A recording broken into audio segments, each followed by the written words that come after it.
We have one member participating This meeting remotely. is being transcribed and summarized. No. One member participating remotely. No? No. Nope. We're not having one member participating remotely, but we will rise for the Pledge of Allegiance. I pledge allegiance to the flag of the United States of America and to the republic for which it stands, one nation, under God, indivisible, with liberty and justice for all. I always appreciate it when we're in person because when we Yes. do this online, it So much sounds easier. worse than a preschool classroom. The town of Burlington will be holding Good. Here we go. We Holding got the one. February 5th, 2026 meeting is a hybrid meeting. The governor issued an executive order on March 12th, 2020, authorizing remote meetings under General Law Code 30A, Section 20, and extended Chapter 2 of the Acts of 2025, including permitting remote meetings and participation until June 30th, 2027. As always, members of the public are welcome to attend this in-person meeting. Please note that while an option for remote attendance is being provided as a courtesy to the public, the meeting or hearing won't be suspended or terminated if technological problems interrupt the virtual broadcast. Members of the public with a particular interest in a topic on the agenda should make plans for in-person versus virtual attendance accordingly. If you are looking to participate remotely, you can go to the URL townofburlington.webex.com. Our meeting number is 2347-177-8749. The phone number to call in on WebEx is 1-617-315-0704. If you are participating online, please raise your hand in the WebEx and staff will send you a request to unmute at the appropriate time. We are being broadcast on BCAT. You can find it on Comcast 6, Astound 15, Verizon 41, and on Facebook Live on the BCAT government Facebook page. Thank you. Going forward with public participation time, is there anyone in the audience or online who is here to speak on an item that is not currently on our agenda? Seeing no one, let's move on to announcements. Yep, the Summit Drive Zoning Amendment Subcommittee will meet Wednesday, February 11th at noon, and that will be in the Annex Basement Conference Room. We'll discuss that a little bit more later. The Zoning Bylaw Review Committee will meet Wednesday, February 11th at 6:30 p.m. via Zoom. President's Day is Monday, February 16th, and all town offices will be closed. And the next planning board meeting after this will be on March 5th, which means we only have one meeting in February, and I know that Member LaRue has one other announcement. Very quickly, just wanted to inform the public that the Burlington Public Arts Committee has put out its fourth call to artists for the 2026 installation of Sculptures on the Common. And so that process will be completed in about 6 weeks' time, with sculptures to be installed in the summer. Thank you. Great, thank you. Moving on to administrative matters. Item A is a discussion, request for approval of a minor engineering change. Marshall Simons Middle School, 114 Wynn Street, Burlington Public Schools is the applicant. Everyone, thank you. Bob Cuno, Burlington Public Schools. If you could just pull the microphone up so Will do. everybody can hear you. Usually we tell everyone not to touch the microphone, so Touch the microphone. I will. Again, thanks for having me. I have two engineers online, HIP and Arson. If there are questions, I'm sure you will have to unmute them, but right now, do you want a brief overview? I think it would be helpful for the public and Okay. for those who aren't in the thick of things. Great. So the proposal that's in front of you is for site improvements to the Marshall Simons Middle School, specifically the lower field. There will be some improvements to the grass area, converting that to synthetic turf. There'll be additions of some accessible walkways, improvements to the lighting. There'll be some nature seating installed and a scoreboard installed as well. It's a current use field. We're actually just doing some site improvements to it to make it a more usable space. So. Thank you. Staff? So this matter has gone before the Conservation Commission. There's a lot of handicap improvements being made to the site. Conservation did make a number of adjustments, and the school department has also adjusted their plans. And so there's going to be additional There's going to be rain gardens, and it's going to infiltrate a lot better. And I think that's kind of it. Okay. I'll open this up to our board members. Does anyone want to start, or would you like me to? I only have really one quick question. Sure. On your comments, I don't like the word tall enough because it's ambiguous for the, tall enough for the safety of pedestrians with the fence. Where I'd do just you- like a better description on that. Can you, Liz looks like she's a little confused, so Yeah, I can think you in elaborate? in the please? staff comments, I think one of the items to go over Not is, in the decision. Right, but it's in the comments, so I'd like just like a definition on what constitutes tall enough for a fence. I think that was to the applicant of kind of confirming the fencing around the fields of what height that is going to be at, kind of around the surrounding the fields, because there's a new walkway, and kind of just explaining what that's going to be. Okay. Again, if you can unmute at least Arson from the Yeah, I sent engineering them point of both a view. request on mute. But Arson, do you want to take this and then I can jump in? Happy to. Thank you, everyone, and thanks for having us. The perimeter fencing around each field is 4-foot high black vinyl coated chain link fence. The existing outer perimeter chain link in the border, which in parts and areas is mostly wetlands, is proposed to remain untouched. There are areas of netting that are provided, ranging about 18 feet high for the behind the goal zones and in between the two fields. I think, typical drop-off the requirements is a 30-inch barrier or guardrail. We have at the parking area up top, where there is a retaining wall with a drop, we do have a guardrail and a 4-foot fence. Okay. That's really the extent of fencing. Okay. I know at one point in time, we had some issues with rain gardens at other properties. Who is going to be maintaining this property? Thank you. So this actually came up in the conservation meeting. So conservation has been working with recreation department. Recreation department does handle the maintenance of the grounds. So they have been working on training, additional training on rain garden specifically, and they will be handling the maintenance on the new rain garden at Marshall Simons. And so if there is a hiccup in the maintenance, is there, kind of a kitty in that where the school committee or recreation is going to be able to fix whatever hiccup has occurred? I will say first and foremost, we will always try to look to do this work in-house, whether that's through our own maintenance department, the recreation, or DPW. But then, of course, if we need to, if the job is too large, then we will look outside. There is not a specific set-aside kitty right now, but there is an operating budget that I maintain for specific items such as this. So, yes. Great, thank you. Barbara? Hi, thank you. I do have a few questions. The seating area that you're building into the hill, what materials will be used there? Grass and granite. So there'll be granite seating and then grass risers? It'll be a granite riser, granite seating, and then Oh, okay. grass in between. And then there'll be Okay. an 18-inch rise to the next one. Okay. And then granite to grass. Okay, And it'll thank be a you. 10-foot in between each riser. Thank you. There was a memorial there to a Burlington child. I don't know if that's in the same location as this seating. Do you know if it's?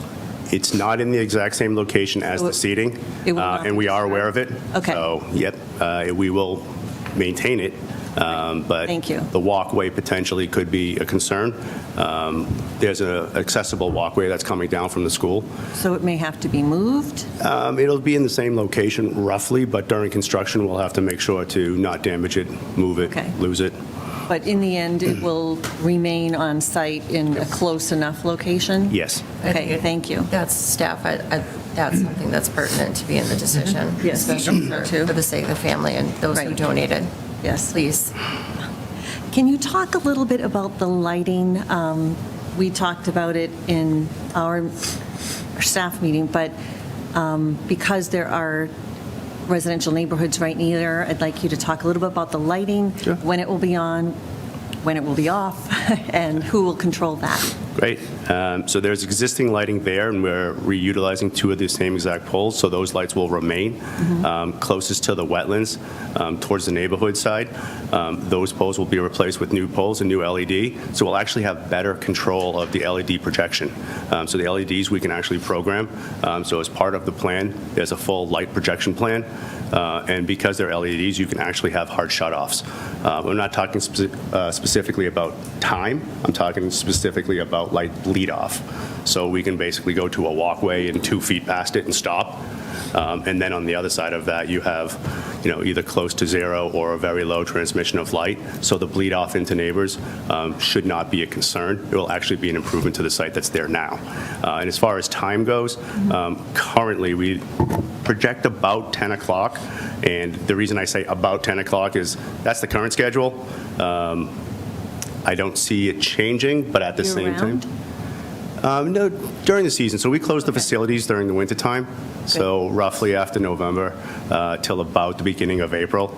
Those aren't hard dates because it really depends on the weather. But the outdoor seasons for those sports aren't typically played on during the winter months. So on the roughly remaining 7 months of the year, or almost 8 months, it would be approximately 10 o'clock. If there are no events scheduled, then the lights wouldn't need to be on. And if there was any reason to be past that, it would obviously have to come before the school committee or scheduled through Recreation Department for an extended time. Okay. So during the winter months or the off-season months, they're off? They're not going to be on after 10, but they would be turned off if there are no events on the field. Who's responsible for that? Is that maintenance staff at the school? Recreation schedules the field and schedules the lighting. Oh, okay. So- Okay, thank you. So I know that the school department and recreation have worked for a really long time on this, and you've worked really hard on it, and I do appreciate that there have been a lot of really important changes. And I'm quite confident that this is going to pass tonight, but I do feel like I need to just speak out for those in the community who are concerned about turf fields in general and the fact that they are toxic. They are made with petroleum products that stick to children's shoes and come into our houses and roll around, and they can end up seeping into the ground, although I know you've done a lot of good work to try to minimize that. It's not possible to completely eliminate that possibility. And I know that the community as a whole is very invested in sports, and sports are wonderful for kids, and I agree with that. I think they're very important, and kids learn a lot from those activities. But I just think we should acknowledge that there is a risk associated with these products, and although I know that's not going to affect this particular project, I want to acknowledge that. I have heard that concern from parents, and I share that concern just as a community member, and I think we should acknowledge that. So that's all I have to say. Thank you. Thank you. I just want to add one more thing. If the memorial is disturbed, I want the parents to be contacted. Yes. Make sure that that is Thank you. something Yes. that's imperative prior to any movement. Thank you. Anyone else on the board? Go ahead, Jess. So around the new field, so obviously I see there are the bleachers, but just, I live at these fields. And with the bigger field, the instruction, particularly during soccer, is none of the mom chairs or like portable soccer chairs are allowed on the turf. And it makes it very difficult for grandparents to sit close and enjoy the sports. The bleachers aren't really great for them. And the grass, at least on the main field, is pretty far away. So I'm curious if on the newer field, if there will be appropriate locations close to the field for people, particularly those who are more comfortable in those type of chairs, to be able to enjoy the sports. Yeah, thank you for that question. So on the new field, there's 2 instances of what we're calling bleachers. One is a more permanent seating, and then there's 2 instances of portable bleachers. So in between the 2 fields, there's seating there. Also above the second larger field, where it tips in for the smaller field, there's seating there as well, too. And since you brought up the front field, that's an ongoing project that will be brought forward for future improvements. So we do have some plans for that as well, too, to readdress either the fencing and also resurfacing the turf and the track and seating as well, too. Great. So, Also, correct me if I'm wrong, this entire field is now going to be handicap accessible for anyone across the entire field, is that correct? correct. And then on the smaller field, there is like a cement or pavement perimeter around the field that I think that both you and I will put our chairs to watch our kids play soccer. Yeah, so you'll be able to get from the lower parking lot or upper parking lot to all three of the fields and anywhere in between. Thank you. And the gate between the big field and the small field, is that the same size as it currently is, or will that be wider? Is a traffic flow congestion, it's a pretty narrow gate between the big one and the small one. I didn't know if that was gonna be an opportunity to make it a little bit bigger. There's two different gates that kind of go into it. Not the one on the corner, the Okay. one kind of in the middle that a lot of people go in and out of. Yeah, so I think I'll ask Arson this specifically, but it's not intentionally larger than typical, so we're not trying to enlarge it. We're really trying to keep it tight for containment. So I'm not sure if the specifics are 6 feet wide, so I don't want to misspeak, but it's not intentionally any larger than it currently is. Another question for you, and I know this isn't part of the plan by any means, but, you know, knowing that we're updating this field and there's going to be a lot more volume and folks attending these fields because of the upgrades, if you're on Locust Street, you can turn into the field, like turn into that field area. It's fine now? Okay. Sorry. So it wasn't necessarily maintained in the past, so I'm glad to hear we're good. Okay. Thank you. Is that a school department thing to maintain or rec? Recreation handles The actual pavement? Oh, the pavement side of it, we would work with the DPW on that. Okay. Right now, it's fine. It used to be really awful. Yeah, it was Right. pretty. Yeah, it's fine now. So DBW did a paving project at the middle school where we resurfaced pretty much all of it. So obviously I need to thank Recreation and DBW for the work that they do with the schools. So we do not get any credit for that. And then I think the only other comment I have to add is, I mean, growing up on turf fields, I definitely understand, you know, the concern of what the product could be, but at the same time, as somebody who also grew up getting a lot of concussions, the turf field also just provides the pros of some more cushions, some more safety, of the landing for sports, and the alternative to the turf was kids coming home with a lot of goose poop. So I think I'd rather manage the elements of the turf field than the goose poop. So I think there's definitely been a lot of pros and things to consider as well to it. Joe? So Thank you. Oh, sorry. I'm not a big fan of the rain gardens either. I know we've allowed them in other areas, and they're just not well kept.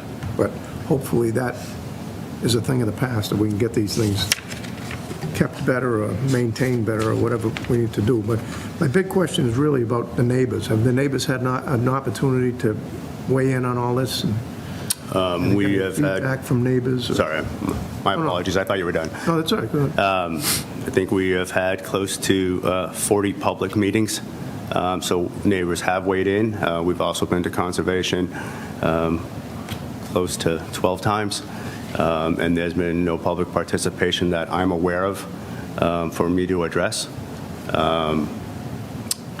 I'm sure I have not reached out to every single person in the town of Burlington, but this has been a hot topic and has been in part of many discussions. So we welcome any feedback, but I've heard nothing negative so far to address. I'm just more concerned about the direct abutters that, you know, with the lights, with the black rubber pellets. I know there's alternatives to the black rubber, the green rubber, which is not. Yeah, we did a full cost analysis and a full analysis between different products for infill. And effectively, we ended up choosing the one. This is not a sole decision. We do have a committee for the fields. The committee chose the current proposal right now, which is the crumb rubber. It matches the 2 other turf fields that we have currently in the town of Burlington, and that's the preferred method. We've looked at rock, we've looked at like a sand infill, and again, the preferred method that was voted on by the committee was to maintain a crumb rubber infill. Well, I know a lot of the indoor fields, they'll use the green rubber because there's no smell. There's no rubber, there's no petroleum smell or rubber smell or anything like that. So I would assume it's probably a healthier type of rubber, the green rubber versus the black rubber. But There are also cork options, but I understand they're quite expensive. yeah, I've only seen the green, and my kids have played on the green, and when I went in there, I'm like, this is like day and night from the black rubber. It's just, there's no smell whatsoever. It's you know, you can use it indoors, you can use it outdoors. I don't know if there's a cost difference, but that was one of the things that but my big thing is more just the neighbors, because I know there was an issue across the way. They couldn't put the rubber fields in, artificial turf over in Memorial, because there were neighbors that were allergic to that type of material. So I just want to make sure that nobody that's living anywhere around there is going to have an issue with it, because that's, you know, interfering with their lives. So Just curious, do you know what the cost difference is between the green and the black? I have it in the report. I'd have to look it up. But I'm also going to phone a friend as well, because the engineers online may. Well, while you're doing that, is there anyone else on the board that has any questions, comments, concerns? I actually have just 2 quick comments.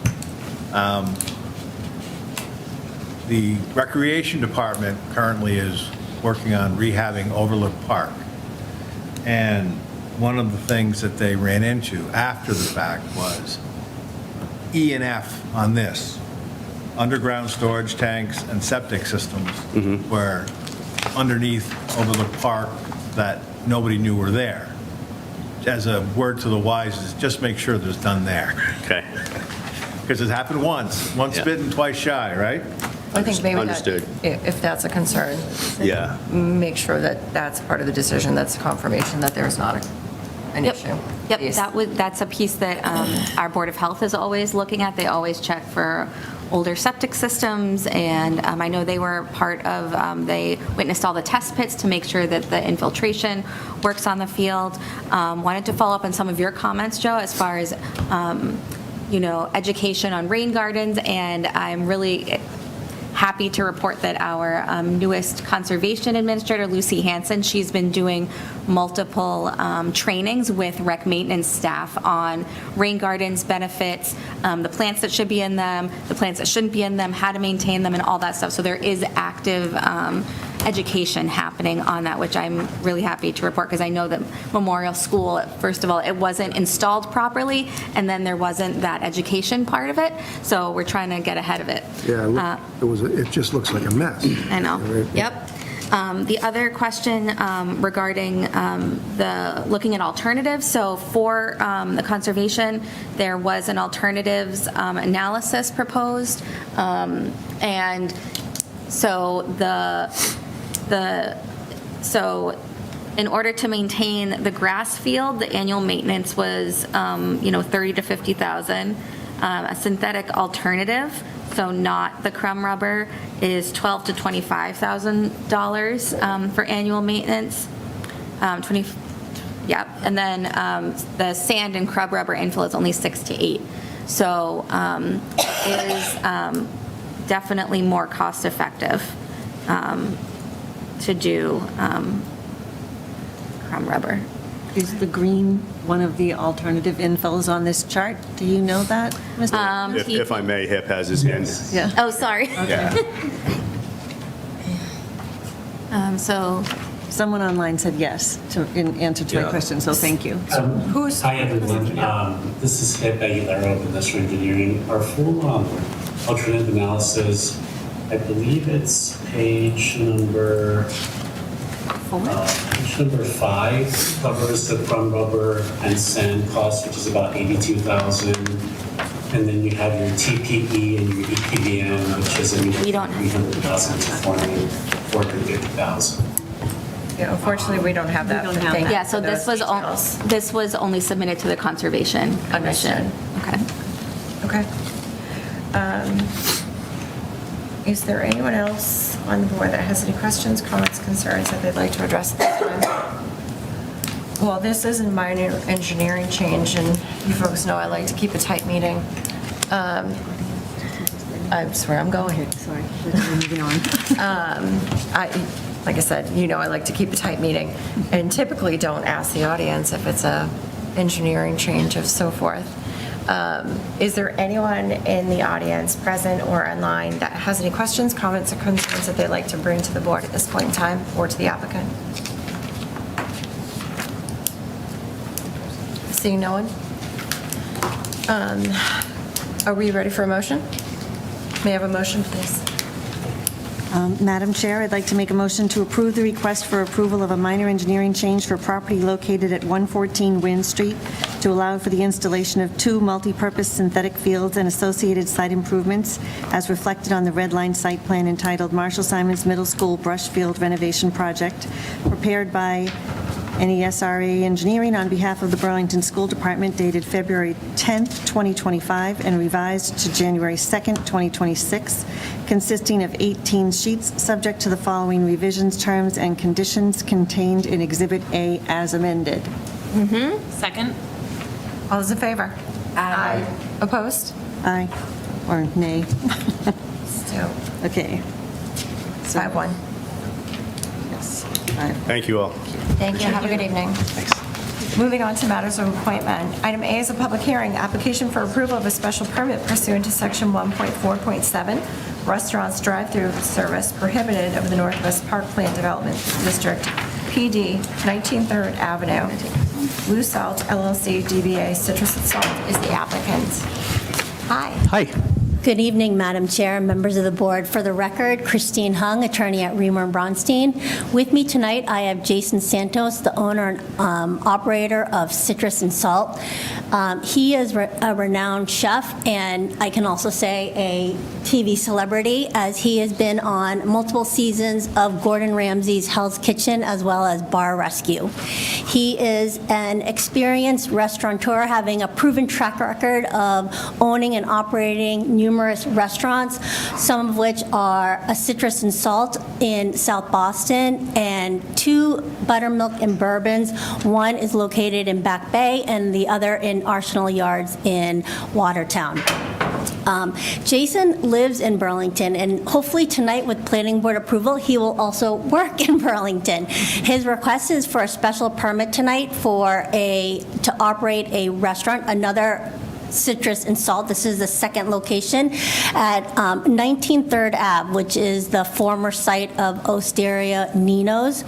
That site is approximately 6,000 square feet and 240 seats, which he will not change.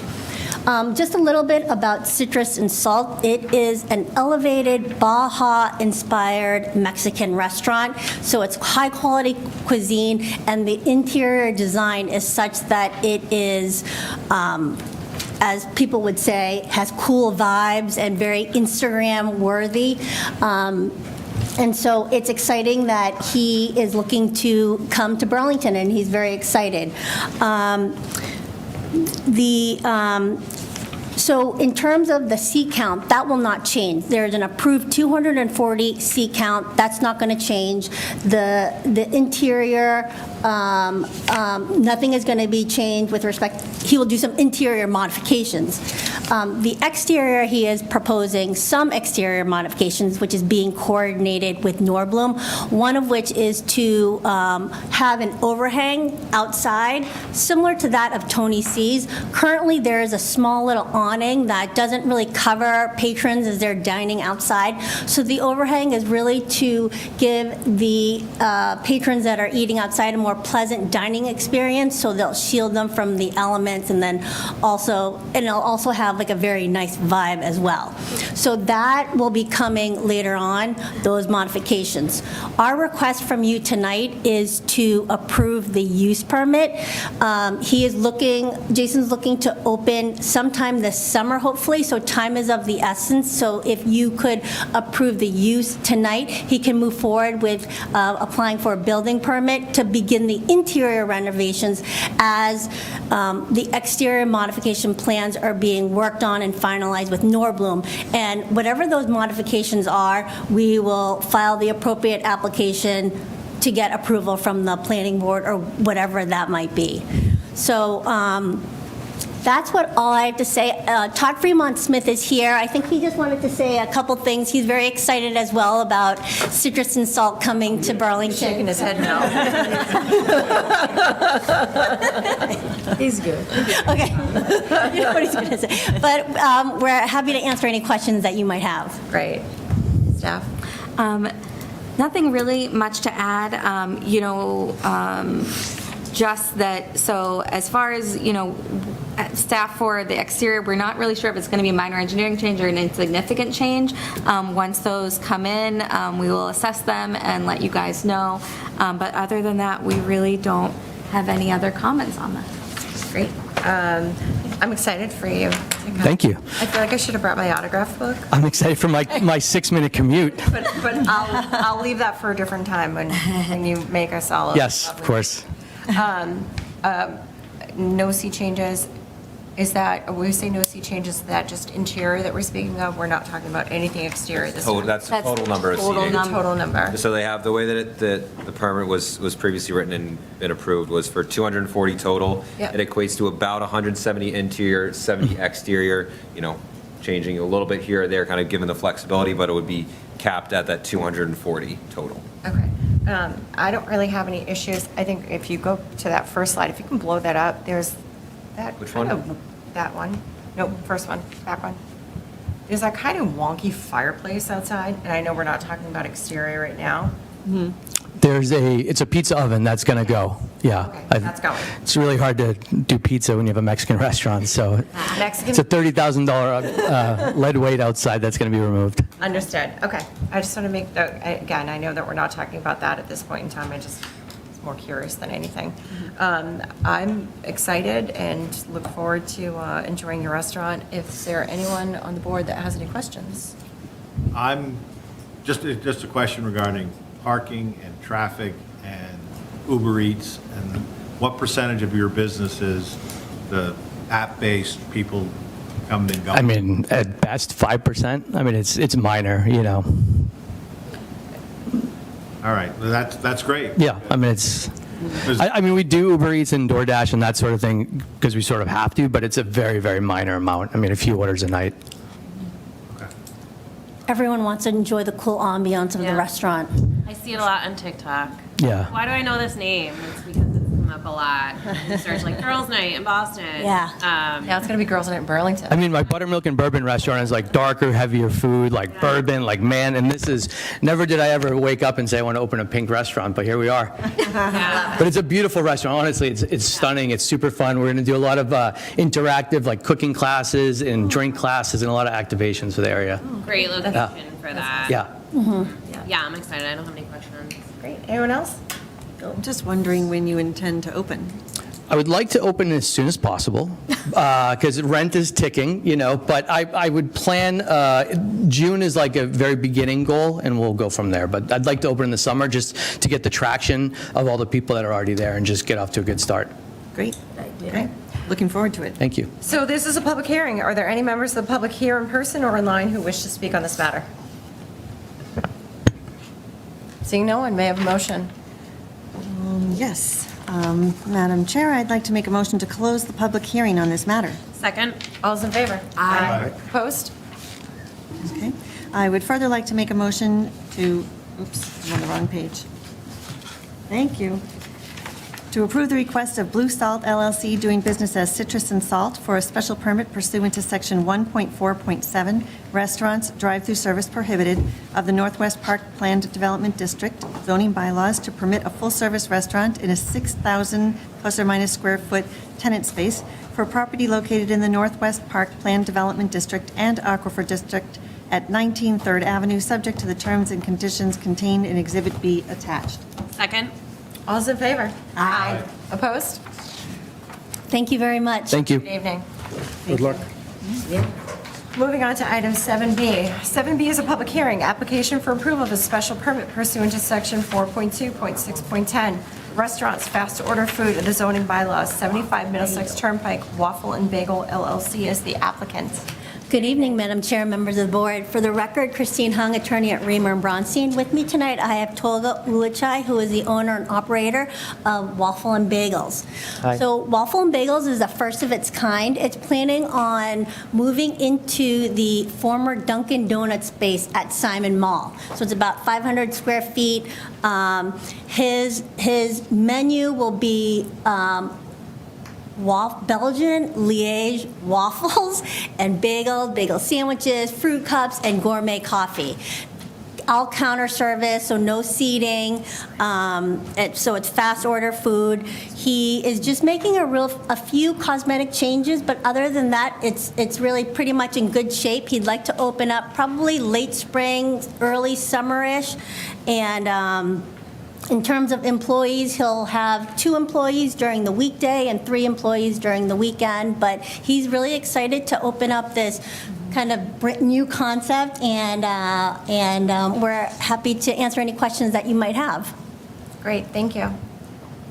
Staff? No concerns from staff or comments. The only thing I'll say is this is in the wing by Johnny Rockets for any, or the former Johnny Rockets wing. Yeah, this is what's submitted, and it's the blacked out square here. Oh, thank Kind of you. orient. Is it more recent? I'm sorry, sir, what was your name? Tolga. Hi, Toga. Hi. Just curious, what are your hours of operation? The mall operation hours. Can you open earlier? And I only say this as a Burlington brat who grew up here and worked at the mall as a teenager. There was never anything for breakfast, ever. So if you go to the mall and you're working at the mall, there was no place really to get like a coffee or a sandwich. And, if the mall typically opens, I think 10, 11 o'clock, if you could open an hour before, I think that would be maybe beneficial. You can Yeah, we could talk You could to test the waters. general manager, yeah. Yeah, we would love to, if possible. Little tips of the trade. Granted, that was also, I'm not going to give years, a long time ago. I'm excited for you, and I think it's a great opportunity for you to join the community. Is there anyone on the board that has any questions, comments, concerns? My only comment is I hope there'll be strawberries and whipped cream with the waffles. We'll take note of that, Tolga. I'm looking forward to this. It sounds great. Thank you, appreciate it. Great. This is a public hearing. Are there any members of the public here in person or online that wish to speak on this matter? Seeing no one, may I have a motion, please? Madam Chair, I'd like to make a motion to close the public hearing on this matter. Second? All those in favor? Aye. Opposed? I would further like to make a motion to approve the request of Waffle and Bagel LLC for a special permit pursuant to Section 4.2.6.10, restaurants, fast order food and takeout of the zoning bylaws to permit a new fast casual restaurant with 0 seats to operate in an existing tenant space for property located in the Mixed-Use Innovation District and the Aquifer District at 75 Middlesex Turnpike, the Burlington Mall, subject to the terms and conditions contained in Exhibit C attached. Second? All those in favor? Aye. Opposed? Welcome to Burlington. Thank you I very wish you the much. best. Thank you very much. When do you intend to open? So he was saying late spring and early summer, so Great. as soon as possible. Welcome to Thank you, Burlington. sir. Moving on to item 7. Item 7C is a public hearing. Application for approval of a site plan, 0 Cambridge Street, Foxborough Learning LLC is the applicant. Good morning, madam, good afternoon, madam, good evening, madam. Good morning, Chair. good day. I know. Good day always works. Christine Hung, attorney at Reamer and Bronstein, attorney for the applicant. I wanted to introduce our project team. We have Manoj Gandhi, who is the owner and operator. He's sitting back there. He will be owning, he has a purchase and sale agreement now with the landowner, and then we'll be operating the daycare. To my left is Nick Dewhurst, our site civil engineer from Bowler Engineering. And then we have online Jeremy Foote from TRC Environmental, our wetland scientist. Dan Lindquist and Bob Michaud, MDM Transportation, our traffic engineers, and Cheryl Swaker from Jamal Kiesel Architects. Just to stop you just real quick, for those who don't know the acronyms, TRC is what? I think that's just the name of their company. I don't think it's short from. Is MDM? is Yeah, yeah, MDM. MDM Transportation. Transportation, yeah, I just want to make sure transportation. if somebody wanted to look them up that Yeah, they knew. MDM Transportation. I'm sorry. And go ahead. TRC Environmental. TRC Environmental. Thank you. Steph? Sure, so, Do you want me to do my presentation, or do you want to hear from staff, or whatever? Let's have her prep and then I'll have you. Sure. Sure. present, So we have discussed, we've had meetings with the applicant as well as the team. They came to our development coordination meetings, which happen before planning board meetings. So we have discussed items with them. They have not opened with the Conservation Commission. They will at their next, they recently filed at their next meeting. They'll also be opening with they're setting up a subcommittee with the Board of Health. This is a really tricky site. It starts at Cambridge Street and has a huge slope down and has a lot of wetlands. There's a lot of impediments to development with this site. The history of the site is that there was a historic plume from the gas stations across Middlesex Turnpike. There's the Speedway, and then the other one that I don't remember. Prime, Ale, is it the Ale Prime? Yep. Thank you. Across the street. And so that's history there. They filed, the previous owners filed a notice with the Conservation Commission to determine kind of where all of the wetlands were and delineate those. So that is what is being used for this project. And so that was approved by Conservation in 2018. I think I'll leave it at that for now. So I'm sorry, are you the owner and operator? No, Manoj Gandhi is If the you owner would mind operator. joining Grab a the, seat up here. joining the group, please. Yep. Thank you. By all means, continue. Oh, So- sorry, if you could say his name for the record. Hi, my name is Manoj Gandhi. Thank you. So as Liz was saying, this is property that is undeveloped land located, it doesn't have an address, 0 Cambridge Street. It is about 3.82 acres. Thank you, Caleb, for pointing that out. So on the site, you'll see that is where the site is located. It's located in the RO zoning district and in the water resource overlay. What the proposal is an 11,000 square foot, 2-story daycare facility. There will be an outdoor play area, stormwater improvements, infrastructure, paved parking. Just a little bit about Manoj. He is an experienced operator, so the the daycare that he wants to open up is the Learning Express. It's a franchise. He owns 45 franchises throughout the nation, 9 in Massachusetts, so he's an experienced operator of these daycare facilities. And he feels that this site in Burlington could be a very successful operation. We have been working for about a year on this project because it is, as Liz was saying, a very difficult site. There are significant wetland resource areas. So if you can see on what's on the TV monitor right now, our area of development is kind of in the top portion, and the rest is all wetlands areas. So it's very restrictive. Not only that, is that it is also a site, a former MCP site because of the gas stations across the street. We have been in touch with the LSP of record. He he is aware of our project, and he can issue a letter saying that this, our proposed development will not have any adverse impacts to the site or to the neighborhood or anything like that. So that is forthcoming. That will be done through the Board of Health. We've been talking to Christine Mathis, and she's aware that they're monitoring wells, and so we're going through those processes.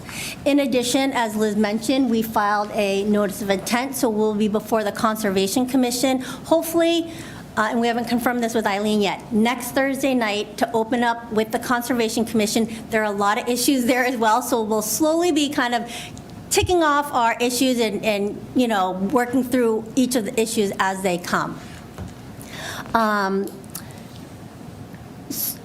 I do want to say also that this site is kind of a down gradient, or like the grade is very low. So this will be a fill site, meaning that a lot of fill is going to come in to raise the grade of the site. So nothing is going to be excavated. It's more going to be clean fill coming in on the site to raise the grade up, because it sits down from Cambridge Street.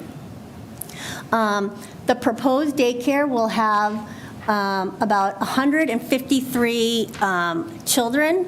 It's going to be open from 6:30 a.m. to 6:30 p.m. And because of the number of students, it is a state regulation that it has a requisite number of teachers, and that number of teachers will be 23, and then there'll be 2 administrative people as well. So right now I'll pass it over to Nick. Nick can walk you through the site plan, and then we'll pass it over to MDM Transportation, who will give a report on the traffic impacts. I don't know that we want to go through all, I'm going to be honest with you. So just as a bit of a background, one of your competitors is a former client of mine. Again, former, no judgment at all by any means. This site has a lot of hoops to jump through, and I mean, we're talking about serious gymnastics, and I gotta be honest, I like my feet on the ground. I think there's more conservation that needs to be experienced and discussed before planning does anything, because if you can't jump through those hoops, we have nothing else to say. So I don't want to have you give the full presentation. I think let's discuss kind of the basics. And then if the board or staff or the public wants to speak, I think that's probably a good idea. But again, to go soup to nuts as we do on typical applications, this is a bit of a unique learning experience. We'll use that. And I don't want to waste your time or I don't say get your hopes up.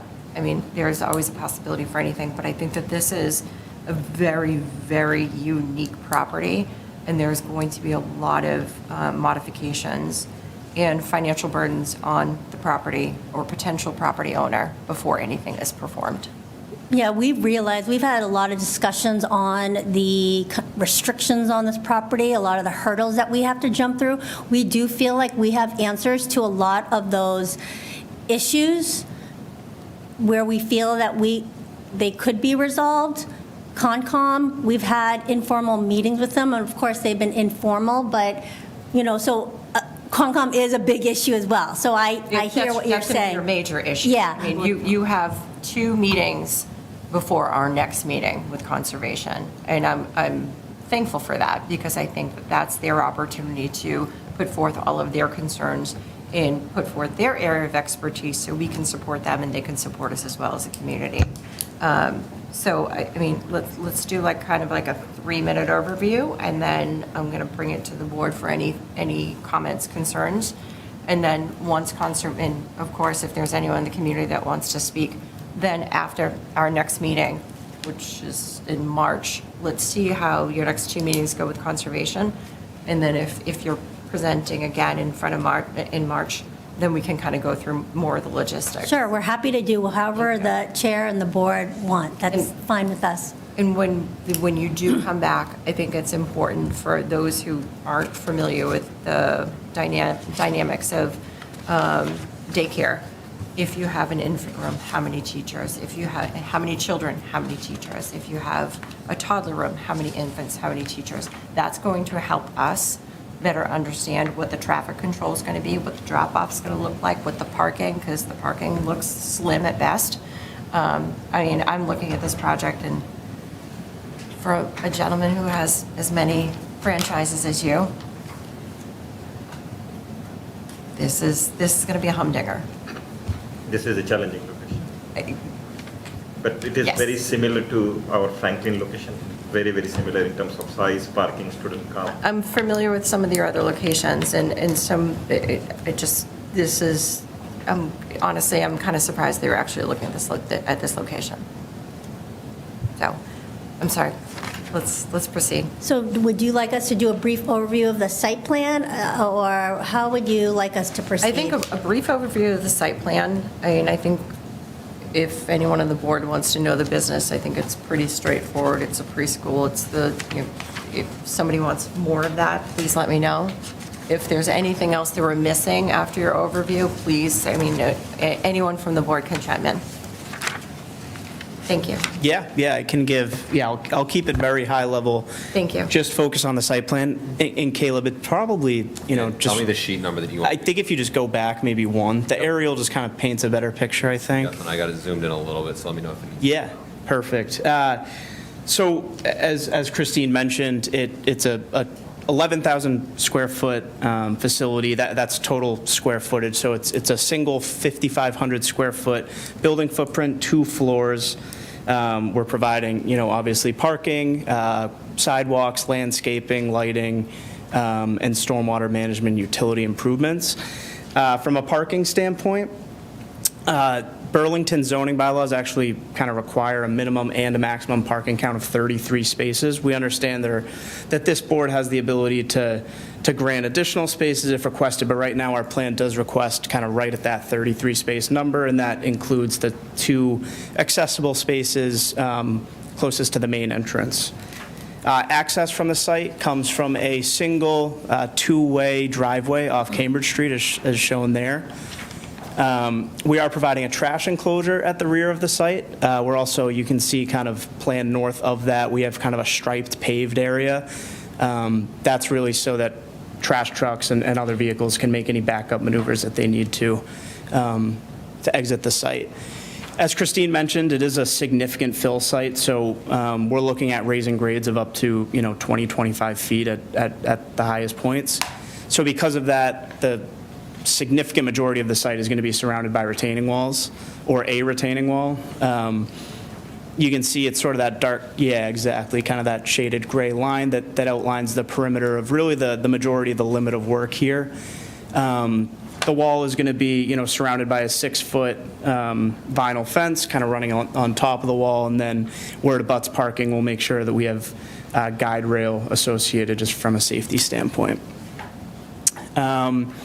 We did include in our presentation our landscape plan, but I don't think we need to go into that really. We are, providing a handful of new ornamental canopy, evergreen trees, shrubs, ornamentals, things like that. We do have a play area at the rear of the building, so that's kind of what you're seeing there. I believe it totals just under 4,100 square feet of play area. I'm not sure there's much else. That's not inclusive of the 11,000, correct? No. And that's, I'll kind of leave it at that for now. No, I think that's good. Is there anyone on the board that has any initial questions? Again, this is going to be something that Conservation is going to dig very deeply into, and until they can get up to snuff, we don't really have a lot of work to do. Can I ask staff? By all means. So, 25 feet of fill, that's a tall retaining wall. Yep. And from personal experience, I used to, in a previous life, I had a retail store in Warwick, Rhode Island, which backed into a retaining wall. And that retaining wall fell in a rainstorm. And so, number one, retaining walls are dangerous. Number two, that's a tall retaining wall. And then So what's going to be, how deep, what's the distance from the top of the wall to the ground? But that's just what's proposed. This is, like, this hasn't been presented in front of conservation, so that's what I'm saying. There's a lot of work that needs to be done before what's proposed isn't necessarily what's Right now, going to be the you've end got an game. idea of. Yeah, so the wall at its highest point gets probably close to about 20 feet. I mean, that being said, the wall will absolutely be designed by licensed structural and geotechnical engineers, so it will be, you know, a fully designed retaining wall, but yeah, it is certainly a large wall. Okay. Barbara? I just had a question for staff regarding the very large amount of fill. Does the Board of Health inspect that? How does that work? Because I know we had issues with that in the past. The select board, you have to get A permit from the select board. What's it called, Joe? Earth moving permit. Thank you. Right. Thank you. Yes. I'm just asking because we did have an issue in the past with fill being brought in that wasn't pre-approved by Board of Health, and that was an enormous problem, and we don't ever want to see that happen again. So that would be handled by Board of Health and Select Board? Is that correct? Board of Health really should be. Board of Health. Should be Okay. overseeing all that. Thank you. And The other stuff came in, but it was done without anyone's knowledge, I think. And that right, yes, kind you're of right. caught in the middle, but So I agree with the chair that there's just so much that needs to be done by Conservation and Board of Health that we probably should just wait and see what you work out with them. And then if you come back to us, I will have many, many questions then. Agreed. Thank you. Joe? Yeah, so I just have a couple of quick questions for Christine, actually. So what they used to call them, and I don't know if it's still the same, but it was PRPs. Is there somebody, is a responsible party still on the hook for the site? Yes, and that's why there's a license, the LSP of record I've been in touch with. So they're responsible for the monitoring wells, and there's no active injection wells, like where they're doing the So they're not cleaning, they're just monitoring. monitoring only. And do you know what the result of the monitoring is? It doesn't require any more cleaning? Or? When I spoke with the LSP of record, he said that there isn't the injection wells where you like put down like stuff to oxidize. Yep. That is not active. It's just monitoring. And how long will that monitoring go on now? Oh, I don't know. I'll find out. I can find out all these questions from the LSP of record. Yeah. Please. And who is on the hook for it? It is, I don't know the entity, but it's a gas station across the street. So it's one of the major gas companies? Yeah. Do you know if the dry cleaner that was across the street? It wasn't the dry cleaner, it was the gasoline station. So only the gas stations are on it, yeah. So are they doing some type of like testing to ensure, is that the? Yeah, the There's a monitoring. monitoring wells down there now, Yeah. but that's what I'm wondering. There's no active cleaning going on, so the monitoring is evidently not going to the level of requiring? Yeah, so typically there wouldn't be remediation until there was a disturbance. This project, right now, we're outside of any limits of that plume, so there wouldn't need to be, again, it's very high level at this point, but we're not anticipating the need for any of those remediations. You know, if we went in and we were going to do work on top of that plume, then, you know, we would need to remediate it, haul the soil off accordingly, and kind of, you know, have a remediation plan. But as of right now, that's nothing that is part of this project. Okay, so It's just really monitoring, you know. Are you familiar with the monitoring that's going on, or? So I'm not an LSP or an environmental engineer. I know it kind of high level, but I don't know like how frequently these monitorings take place. But I mean, if there are specific questions, we can absolutely. And we have an LSP on our development team that we can ask as well, and we can ask the LSP of record as well. So we can, whatever questions you have, please, ask us, and then we will get you the answers that you want. Yeah, I mean, my concern more than anything is that, the contamination that was there in the past, and now we're bringing little ones, 6-month-olds, to 6-year-olds onto that site. So I just, that's something that's going to have to be thoroughly vetted. Yeah, I think what Nick was saying is that there is a plume of where that contamination is, and our development is not in that plume. It's not even touching that plume. So it's outside of that area. My understanding of that, and maybe I'm wrong, but I think it's actually closer to the the football fields, right? Is it? No, so it's actually. The end of Anna Road. No, so it's actually where it says Cambridge Street on this plan right here. Yeah. It's sort of that area right there into the site. So it's kind of. So it's high, it's. Yeah. It's closer to Cambridge Street. You know, there might be something, there could be, you know, traces downstream within the site, but I don't know if that's been previously tested. It's nothing we're aware of, and it doesn't. I know that Anna Road, the bottom of Anna Road, which is right next to where the fields were, they literally were getting gas smells in their basement from the contamination. So I know there's contamination. And I know that it's probably from this location heading towards the fields. Yeah. So will there be testing Down the Anna Road and towards the fields area, and even the wetlands that surround the fields. So will there be testing done on those properties that are down the hill? And I mean, they've been working, those have been done for years. There was lawsuits going on for years over there on the end of Anna Road. So I think it's almost like up to some of the neighbors if they wanted, I mean, first and foremost, I think we need to look at what the LSP says.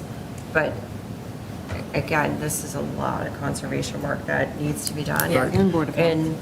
And Board of Health, exactly. And I think that if there is a butter that tested their property because they smelled whatever, that would be probably more of a personal legal matter. Oh, no, that's been fully, they've litigated that. That's been fully, I mean, it's been litigated over and over. In fact, I was part of one back years ago down in that area. Okay. But it was more the end of Anna Road, which is not that far from there, Sure. actually. So, Joe, I don't want to cut you off. No, Is go there ahead. anything else you want to continue? No, go ahead. Is there anyone else on the board? Because I know there's a lot of abutters that have things to say. I mean, again, we have a lot of work to do, but it's really, we're leaning on conservation and Board of Health before we really kind of get our hands dirty in this.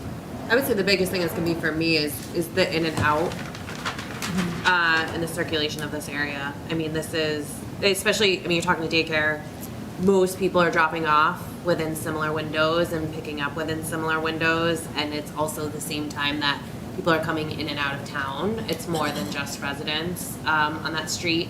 And I think also getting to and from the high school. Lack of sidewalks.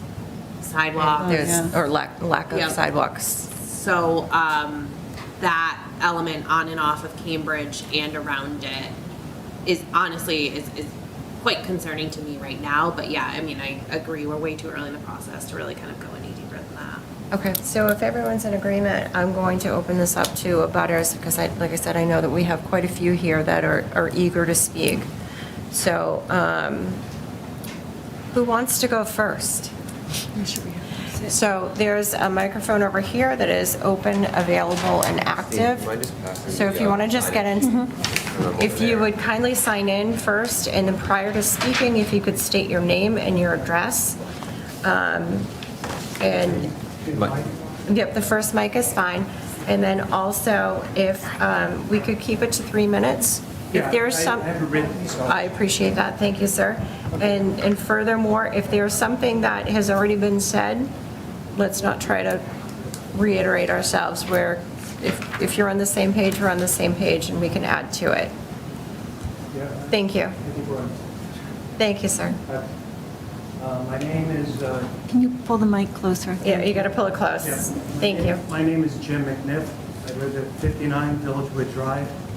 I live in the village of Maple Ridge, which I've been to a few board meetings in my time. What I started with is I'm more focused on the traffic, because I've read their traffic study, because it's all on the site, and I took it apart. And if you took the view, let's say we bring a drone in and we go up 10,000 feet, and you were to look down, what you would see is that if you left Cambridge Street that runs off of the 128 exits that starts at the bottom, and then work your way north, that's the doorstep to our town center. It really is, from there down to the town center. And on that road, on that little piece, comes fire trucks, ambulances, you name it. They have to get down that street because they're going up to Leahy or they're going up to Mall to deal with the disturbance at the mall. So there's a constant, I hear even from my developer. Now, the strange part of all the paperwork they gave out, and I haven't heard it mentioned, but if you look at the drawing, there is things on the west side of the street. There's nothing listed on the east side of the street, as if it were vacant. On the east side of the street, you have Rita Avenue, which they say is going to run right into it.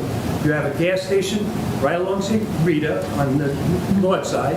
On the south side of Rita, you got a gas station. You have a little bit down the road, maybe about 200 yards, you have Corporate Drive.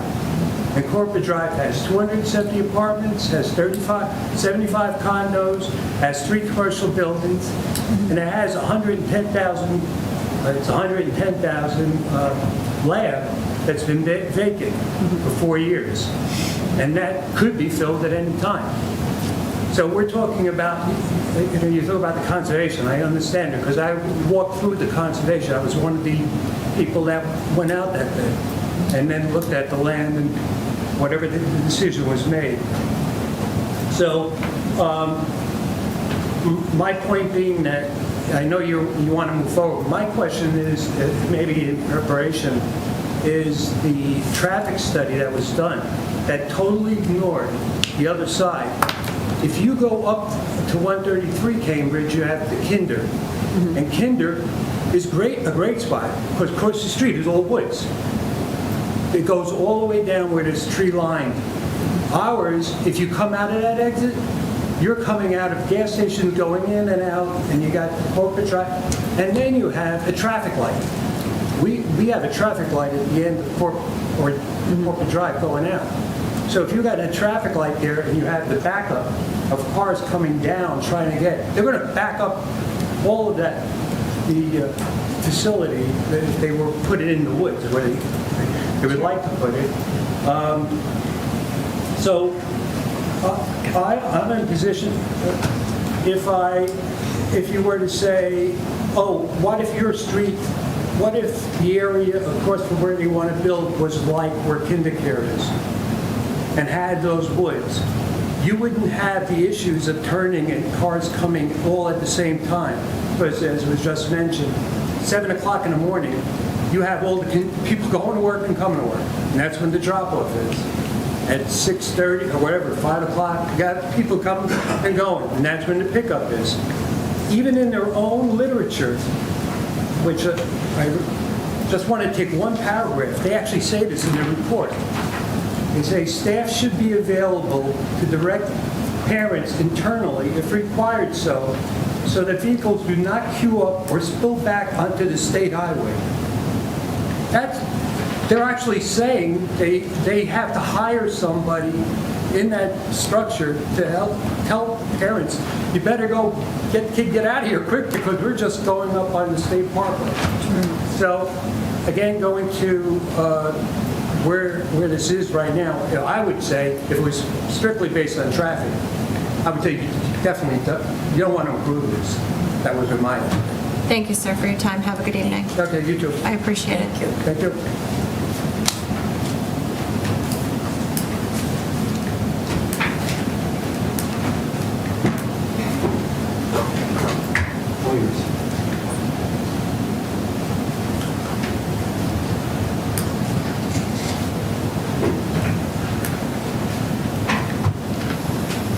Hi, I'm Corey Barkley. My husband Ed and our kids, we live on 7 Anna Road at the bottom of Anna Road, and my husband is going to speak a little bit about the issues that we've had in the 20 years that we've been living in Burlington. Thank you. Yes, thank you. My name's Ed Barkley. Of course, I've lived here in the property for about 20 years. I didn't know that when we bought the house, I was going to become a stormwater drainage expert, but in order to own property at the bottom of Anna Road, you certainly have to be. So we've spent probably on the order of $10,000 to $20,000 on sump pumps, drainage systems. Our concern is obviously the stormwater drainage. At the bottom of the hill, we're right next to wetlands, so obviously it's already, the steady state is a wet, saturated ground. Whenever it rains, as they mentioned, pretty extreme slopes, so the water comes down and rushes, part of it rushes into our property and all the abutters. My primary concern is not only how that's going to be dealt with, but also during construction, should this get to that stage, how that's dealt with. Any disturbance of, there's a lot of water that flows down that property and a lot of it goes into the wetlands directly. Some of it's getting diverted into our basement. I'm very concerned about how much more would get diverted into the basement. We have a pump that runs full bore. It's a Tramco 100 gallon per minute pump. And during storms, it's like fully active. So again, the concern is dealing with the flow of water and directing it to the property. Regarding the spill, there definitely is, if there's been a long time since it's rained and the sump pumps haven't run for a while, there's a film on top of the water. It's pretty obvious. There's gas. Have you ever tested that? We had our land tested over 20 years ago before we bought the house because we knew about it. And the land did not test positive, but the water, we haven't had it tested, but it's obvious. Like there's gas in the water. Like it's time to get it tested. We can get it tested, but then it'll be on record that it's. So that's a concern. Obviously, disturbances during the construction and impact to both the flow and the existing spill. And our basement has flooded probably 5 times in the last 19 years. Okay. Well, I thank you very much for sharing your concerns, and again, this is going to be a long process. We're early in the process. Where are you guys located? You're on Anna? 7 Anna. So The very end. the very end on the left or the right? On the left. On the left. So Yeah. you're kind of backing up to the... We're backing up to the wetlands. This is Water at the bottom. Thank you. If you would kindly sign in if you haven't already done so, please. Thank you. Is there anyone else in the audience that would like to speak on this matter? If you would kindly come to the front, sign in, speak your name.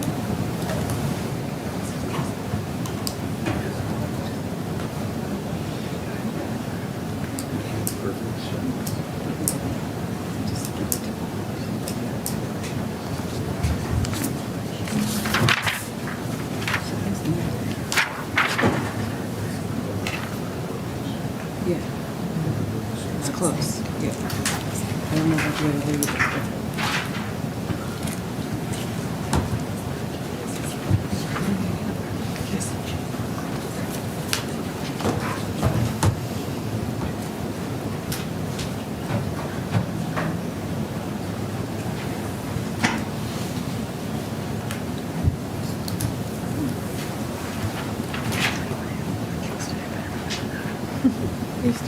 Thank you. Good evening. Good evening, everyone. My name is Sharon Laurie. I live on Arlington Road. I'm also a town meeting member. And so I have a lot to say about this. In regards to the plume and the wetlands, we know the plume is expanding. We know the wetlands are expanding, and we know this from the high school. When they were trying to build on the high school, when they were trying to build on the football field at the high school, testing was already done. It had already been confirmed that the plume is spreading, that the wetlands are spreading. The wetlands are going into some of these neighbors' home, the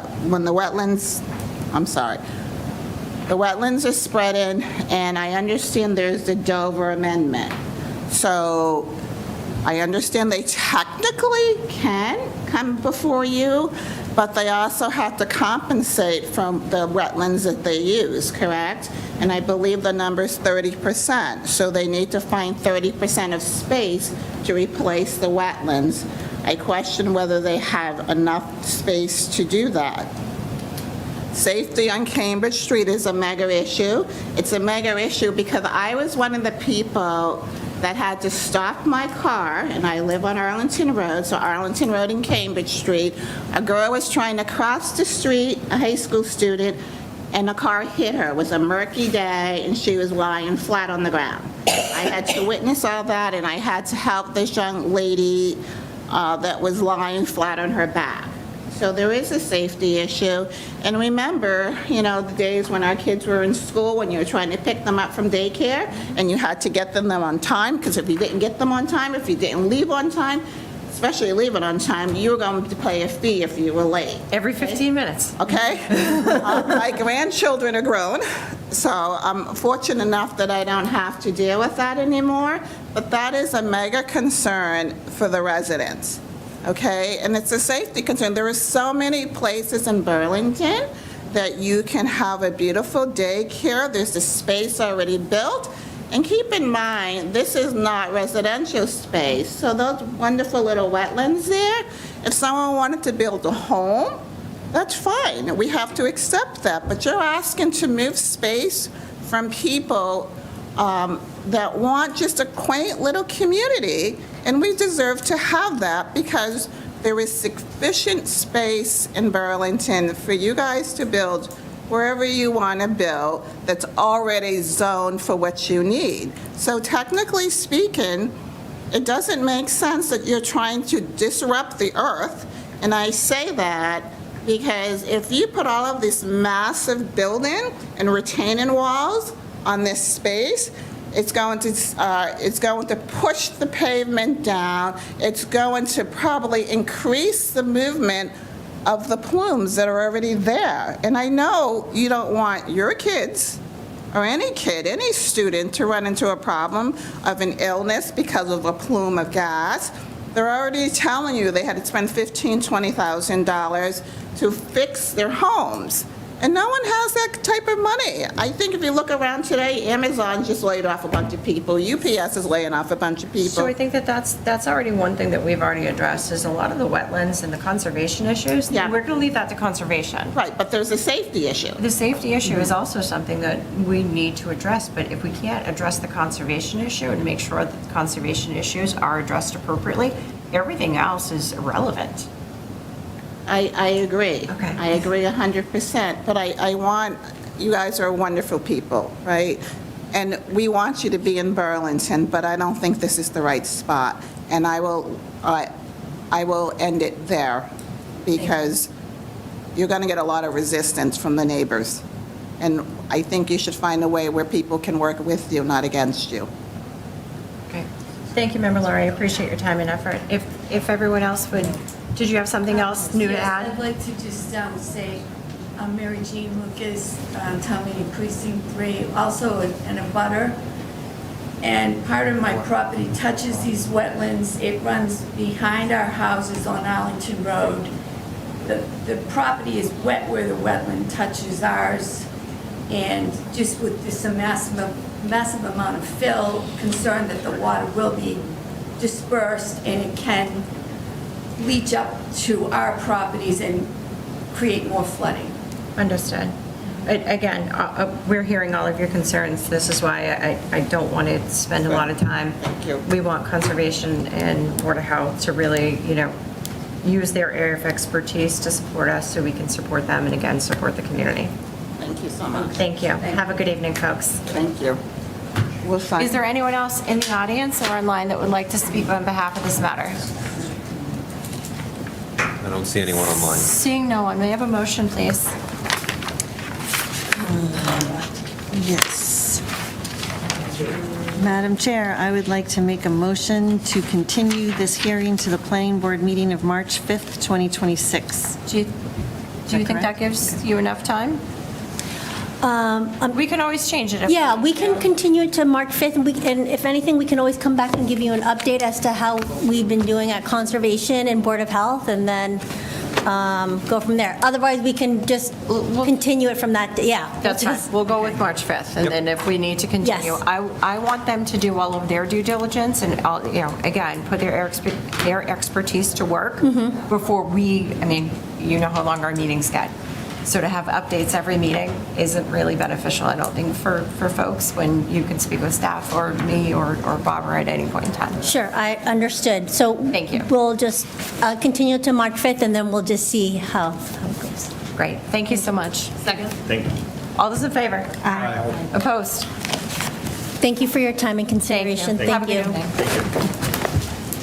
All right. Last on the docket is 7D.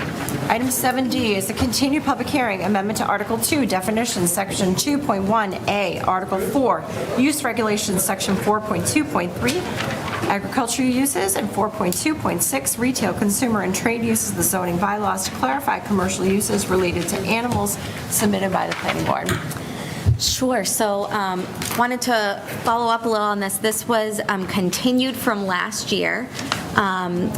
So we have been trying to kind of reorganize and reorient animal-related uses, especially when it comes to vets and kennels and doggy daycares and all of those things, because they're to kind of button some things up. There's some questions, and we want to help out our building department.